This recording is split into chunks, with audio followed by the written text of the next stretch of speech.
Howdy folks, this is Brian Miller from Project 52. I'm going to show you how to do a real quick edit in Adobe Lightroom. So here I am in the develop module with a raw image of my friend John I took over breakfast a couple days ago. First of all, I notice it's crooked, so I'll grab the crop tool. Generally I work from the top down, so I start up here with straightening the image, set the white balance, exposure, and I work my way down through the modules. In this case, I'm going to straighten this image, so I hit the crop tool. Sometimes I hit auto just to see what happens, and in this case I think it looks pretty good. You can also adjust it manually by clicking and dragging outside the frame, but I think auto did a pretty good job, so I'm going to leave it there. Next, for white balance, you can try hitting auto, but I never have good luck with it.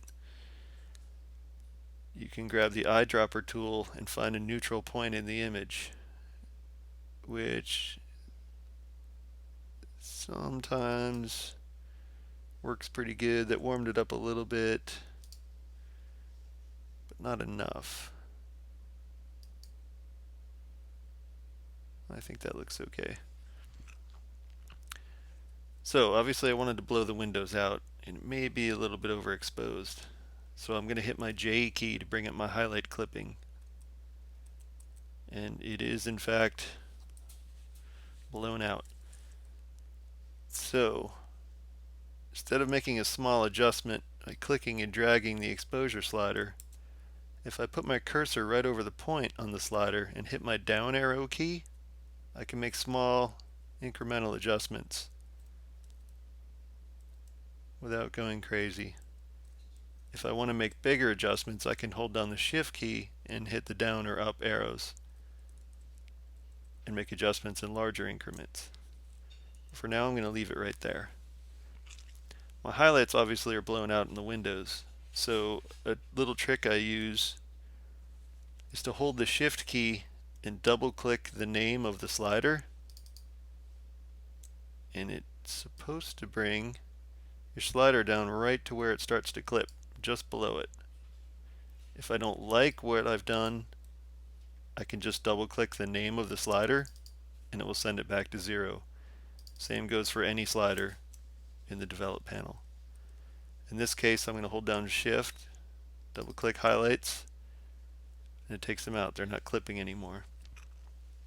Same with my whites. Brings it up to where it's just starting to clip. And same with my blacks. When I want to find my black point, hold down shift, double click where it says blacks, till it just starts to clip down here. I think I'm going to fill that in with the shadows. There, nothing's clipping. Still think it looks a little overexposed, so I'm going to put my cursor over the exposure slider, hit the down arrow key, leave it right about there. I want to warm it up a little. I think it looks a little cool, a little on the blue side. I'm going to hold down shift and hit my up arrow on the temperature slider. Warm it up slightly. See, when I warm it up, it affects the exposure slightly, so be careful of that. I think that looks okay right there. I'm going to turn my highlight alerts off, and we're going to go with that. Maybe throw a slight vignette on here. Good. Perfect. All done. Thanks for watching.